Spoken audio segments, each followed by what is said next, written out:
10 Hidden Secrets of Ancient Malta. Number 10. City of Melkart. In 1694, the Knights of St. John discovered two ornamental pillars known as the City of Melkart in the village of Marsaxluk. The pillars contained engravings that allowed linguists to unlock the ancient and mysterious Phoenician language. The City honored Melkart, the Phoenician god of life and death. Around 500 BC, the Greeks began to associate Melkart with their own Hercules. The Greeks and Phoenicians joined forces to build a Maltese temple honoring Hercules Melkart at the Tazilg site, where the City of Melkart were discovered.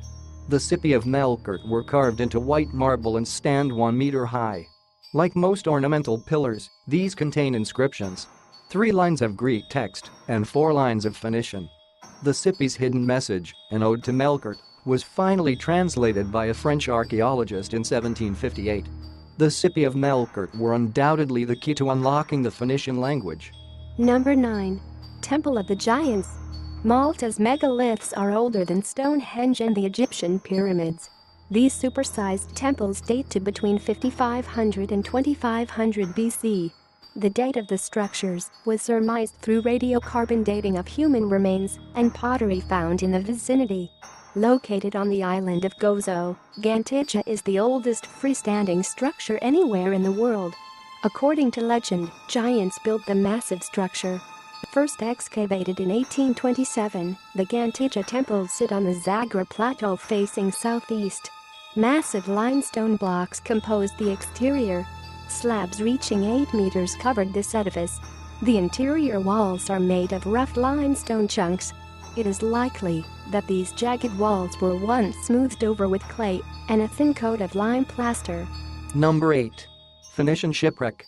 Off the coast of Malta, archaeologists discovered a 2,700-year-old Phoenician shipwreck. Not only is this the oldest shipwreck in the central Mediterranean, but its cargo hold is nearly intact. Divers spotted the wreck in 120 meters of water about 1.6 kilometers off the coast of Gozo. Based on the ship's cargo, experts believe that the ship was en route to Sicily when it sank. Researchers are not revealing the exact location of the site. So far, more than 50 amphorae and nearly 24 35-kilogram grinding stones have been recovered. There are 7 types of amphorae, suggesting that the ship had traveled to several ports before its ill-fated final voyage. The Phoenicians' homeland was in modern-day Lebanon. However, their trading empire stretched across the Mediterranean. The key to their success was mastery of the sea. Precious little is known about these mysterious ancient merchants. Number 7. Mysterious cart routes. Malta is home to mysterious cart routes. These networks of enigmatic parallel tracks cut across the island's limestone and appear to be man-made. No one knows how the ruts got there. Some run off sheer rock faces. Others appear underwater. A common theory is that they were a system for catching water. Most of the cart ruts date to the Bronze Age around 200 BC, when Sicilian settlers came to Malta. One theory proposes that the ruts began when early inhabitants moved massive objects via carts and sleds. These modes of transport would cut through the topsoil, leaving furrows that grew deeper through the years. It is unlikely that the ruts were used to irrigate. Parallel channels would serve no function in that regard. Cart ruts near Dingley Cliff support the load-bearing sled theory because many led directly to a rock quarry. Number 6. Temple people of Malta. For a little over a millennium, Malta's temple people covered their small island with over 30 stone temple complexes. This culture developed in complete isolation. The more it advanced, the more extreme it became, seeming to ignore all influence from the outside world. The temple complexes contain ritual and burial sites along with hundreds of statues. How this advanced culture developed is an enigma, so is its sudden disappearance. The temple people were not wiped out by invasion, disease, or famine. Yet around 2900 BC, they vanished. We are left without written documents to reconstruct their past. Isotope analysis of human remains revealed that they consumed mostly meat and vegetables. Strangely for an island people, they had very little seafood in their diet. Some theorize that rapid climate change ended the era of the temple people. But more research is required to prove this. Number 5. College catacombs. While extending the fields of St. Paul Missionary College, workers discovered ancient catacombs. They contain the remains of at least 8 individuals, including a baby. The immaculate remains were completely undisturbed by grave robbers. The chambers were hand-chiseled from stone. For infants, there were burial shelves, which were miniature tombs that had been plastered shut. The identity of the dead remains a mystery. Calling them Maltese would be wrong, as this identity is a modern one. The catacombs date back 2,000 years to the Roman Empire. However, the location and contents of the tombs suggest that the region was transitioning from a Carthaginian colony to a Roman province. A large Jewish population, as well as various other merchants and colonists, also existed on Malta 2 millennia ago. Number 4. Vandalized megaliths of Najdra. Najdra Temple Complex is located on Malta's isolated and rugged southern coast. The site dates back to 3600 BC. The most striking element of the temple complex is the attention that its builders paid to astronomy. Builders sought to harmonize the location with celestial activity. The entrance to the South Temple is decorated with large stone blocks containing hundreds of drill depressions. The doorway and the decorated blocks mark the equinoxes and the solstices. In 2000, vandals toppled roughly 60 megaliths from the Najdra Temple complex. Most suspect migratory bird hunters who used ancient stones to build huts. Vandals cut through the fence that secures the site. In 2009, experts decided to cover the site with Teflon-coated tents.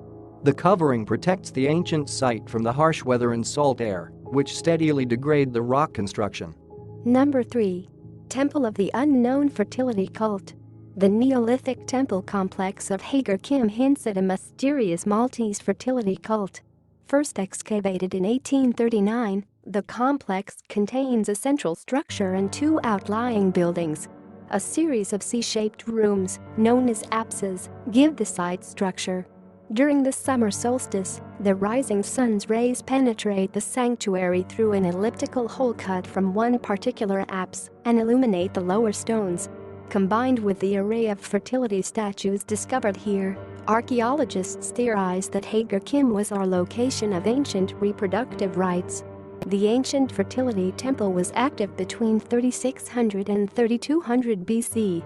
Several clay and stone statues of androgynous obese figures and fat ladies have been recovered from Hagar Kim. 2 stone altars hint at ancient rites once performed here. The limestone construction has stood for millennia. However, modern environmental conditions are beginning to rapidly erode the structure, which is now protected under tents. Number 2. Paleo-Christian catacombs. The Taubistra catacombs reflect a commingling of Christianity, Judaism, and paganism. First excavated in 1891, the burial chambers have long since been looted. The Knights of St. John were in the habit of granting treasure hunting licenses. Located in Malta, these catacombs date back 1,700 years. The style was adapted from earlier Maltese rock-cut tombs of the Phoenician and Hellenistic periods. The complex consists of 16 chambers cut into the vertical face of the ridge near St. Paul's Bay. The hypogea are decorated with scallop shells, spirals, arched shelves, and tables. The site is 90 meters long and contains 57 tombs, which are believed to be part of a much larger catacomb system. After the site was initially excavated, a farmhouse was built over a large portion of the site.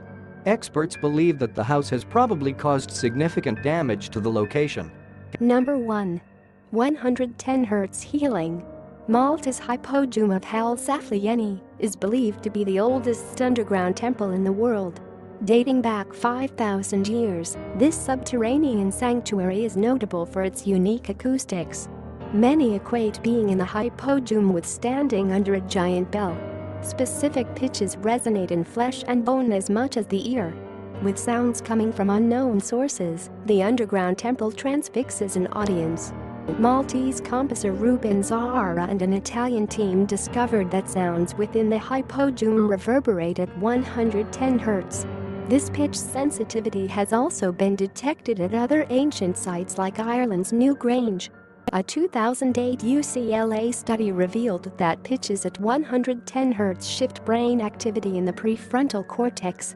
The result is a decrease in linguistic activity and an increase in emotional processing. It is unknown Whether the room's dimensions or its construction have more of an impact on the sound generated. Many mysteries about the hypodome remain.